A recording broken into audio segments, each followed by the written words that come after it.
টানা এক সপ্তাহের ভারী বর্ষণে চট্টগ্রামের বাঁশখালী, সাতকানিয়া, চন্দনাইশ সহ ৭ উপজেলার অন্তত ৮ লাখ মানুষ এখনো পানিবন্দী। এসব এলাকায় দেখা দিয়েছে খাবার ও পানির তীব্র সংকট। এরই মধ্যেই ৫ উপজেলায় খোলা হয়েছে ১,৭২৭টি আশ্রয়কেন্দ্র। তবে তা যথেষ্ট নয় বলছেন বানভাসীরা। রান্না বান্না সবকিছু এখানে একদম খাওয়া দাওয়া পুরাই বন্ধ এখানে। কক্সবাজারের পেকুয়া, মাতামুহুরী ও চকরিয়া উপজেলায় এখনো পানিবন্দী প্রায় ২ লাখ মানুষ। উপজেলাগুলোর বেশিরভাগ বন্যা দুর্গত এলাকায় দেখা দিয়েছে খাবার ও পানির তীব্র সংকট। তবে নামতে শুরু করেছে সদর, রামু, ঈদগাঁও, উখিয়া সহ বিভিন্ন এলাকার পানি। এ পর্যন্ত কক্সবাজার জেলায় আমরা ৩০ লক্ষ টাকা এবং 450 মেট্রিক টন চাল বরাদ্দ পেয়েছি এবং আমরা আশা করি আরও প্রয়োজনীয় বরাদ্দ পাবো। বান্দরবানে ভারী বৃষ্টি না হওয়ায় সাঙ্গু ও মাতামুহুরী নদীর পানি কমতে শুরু করেছে। নিম্নাঞ্চলের পানি নেমে যাওয়ায় ঘরের ভেতরে জমে থাকা কাদা আবর্জনা পরিষ্কার করতে ব্যস্ত বানভাসীরা। তবে এখনো যারা আশ্রয়কেন্দ্রে রয়েছেন তাদের জন্য ত্রাণ সহায়তা পৌঁছে দিচ্ছে সেনাবাহিনী, বিজিবি সহ বিভিন্ন স্বেচ্ছাসেবী সংগঠন।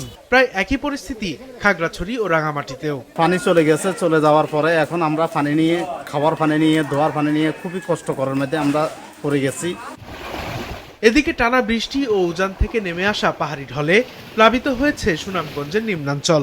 ডুবেছে সড়ক, বাজার, দোকানপাট। ভারী বৃষ্টিতে জেলার সুরমা, কুশিয়ারা, জাদুকাটা, বৌলাই সহ অধিকাংশ নদ নদীর পানি বাড়ছে।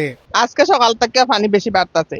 বেশি বৃষ্টি হয় আমরা এদিকে পানি নামে, আমরা খুব সমস্যা পড়ব। সঠিক প্যাড আর সঠিক তথ্য দিয়ে এসব সামলে নিব এক হয়ে। Monalisa sanitary napkin.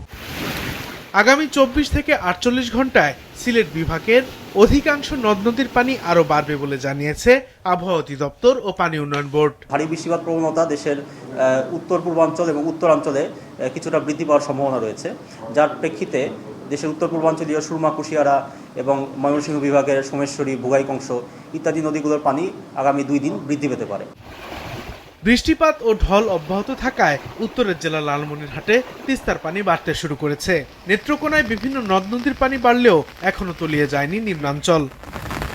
রাতভর বৃষ্টিতে কুমিল্লা শহরের বিভিন্ন এলাকায় তৈরি হয়েছে জলাবদ্ধতা। এতে ভোগান্তিতে পড়েন এইচএসসি পরীক্ষার্থী ও অভিভাবকরা। আমার ছেলে ভিক্টোরিয়া কলেজের স্টুডেন্ট, সে এখানে পরীক্ষা দিবে, আমি তাকে কোলে করে গেট পার করে দিতে হচ্ছে। বৃষ্টির কারণে গাজীপুর, রাজবাড়ী, বগুড়া, মাগুরা, পটুয়াখালী সহ বিভিন্ন এলাকায় জলজট দেখা দিয়েছে। এতে জনজীবনে ভোগান্তি বেড়েছে কয়েক গুণ। সাদেকুর রহমান সিদ্দিকী, মাছরাঙা, নিউজ ডেস্ক।